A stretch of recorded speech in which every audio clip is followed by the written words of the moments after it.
What's good, YouTube? In this video, we'll be taking a look at if the Blackberry Keyone is worth it in 2022. If you like this kind of content or find this kind of content helpful, leave a message down below. Don't forget to subscribe, and thanks for watching.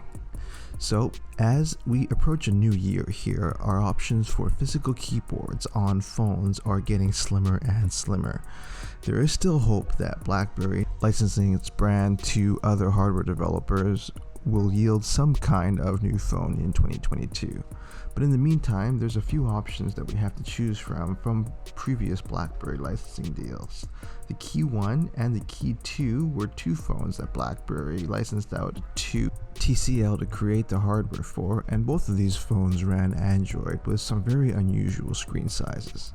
The Blackberry Keyone here has a 4.5-inch screen running Android with a physical keyboard.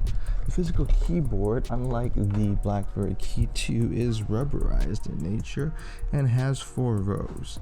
It has a capacitive sensor underneath that was originally introduced on the Blackberry Passport, so you can use your finger swiping up and down to input gestures onto the phone.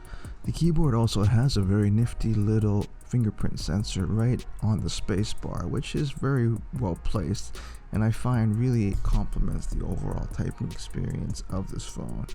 Overall, in terms of the hardware and not the software, I think that the design on the Blackberry Keyone really has held up well over the years. Its metal framing with the combination of a keyboard and full touchscreen make it a very appealing phone, and if you're looking for something that's a little bit different than most of the phones that you see on the market today, the Blackberry Keyone is certainly something you might be interested in. This is a strange phone to hold in your hand, particularly if you're used to other smartphones, as it does feel like a regular 16 by 9 inch slab. However, you have this very well defined keyboard at the bottom of the phone that is there within the width of the phone. It's a very striking design, and I thought it was strange when it was released originally, and certainly compared to the foldables of modern smartphones, it really does stick out. In terms of the software on the Blackberry Keyone, unfortunately this one stopped at Android 8, and we haven't had any updates since then. It does the job, but if you're looking for the most latest and greatest in terms of security updates and Android updates, then you might want to look elsewhere, as this phone really hasn't been supported in a few years. In terms of the specs, they actually hold up somewhat well over the years, with 3 GB of RAM and a 1620 by 1080p resolution screen due to the unusual screen size, and a 3500 milliamp hour battery. It's a pretty useful phone just based on the spec sheet. While you can feel the drag of the Snapdragon 625, it does function for basic phone tasks, and that's what really the Blackberry Keyone is about in 2022.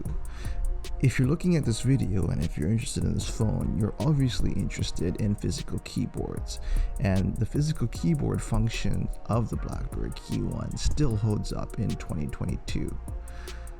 Perhaps more than some of the counterparts like the Passport and the Classic, the Keyone with its larger 4.5-inch screen is much more useful for compiling emails, looking at documents, and word processing on the physical keyboard. And the inclusion of Android and a working version of Android makes this all a bit easier compared to some of the BlackBerry 10 counterparts.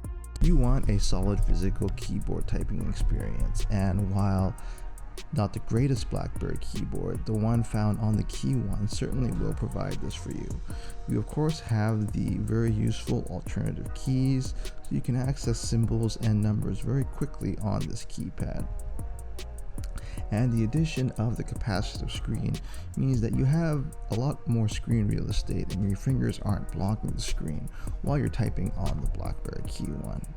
And the fact that you have Android 8 with a fairly capable processor means that you can use web apps like Google Docs to process your documents in conjunction with the physical keyboard. Overall, this is a very nice productivity package that was when it was released, and it still does stand the test of time in regards to productivity in 2022. So my advice is that if you're looking for a physical keyboard typing experience, and if you can get the Blackberry Keyone at a budget that wouldn't really break the bank for you, it really is a great look. Get a modern smartphone with a physical keyboard that's running Android, and that combination alone is quite rare these days. So what do you think? Does the Blackberry Keyone stand the test of time? Leave a message down below. Don't forget to subscribe, and thanks for